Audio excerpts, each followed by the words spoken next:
claimed that they would bring American music star R. Kelly to perform at the Nelson Mandela Sports Day concert. They were paid 2.5 million rand, but R. Kelly never pitched. It turned out he wasn't aware of such a booking. Yesterday, the ANC in the Eastern Cape summoned Lungisa to an urgent meeting. The party now says it's relieved him of all his duties while still facing the fraud charges, but it says he'll remain a member of the organization. We accepted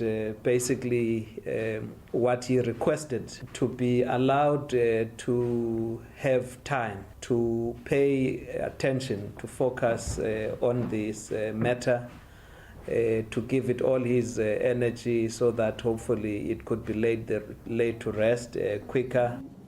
The ANC's appeal to Lungisa to refrain from making ill-considered public utterances. This was in reaction to Lungisa's outburst outside court in which he accused Sports Minister Fikile Mbalula of orchestrating his arrest.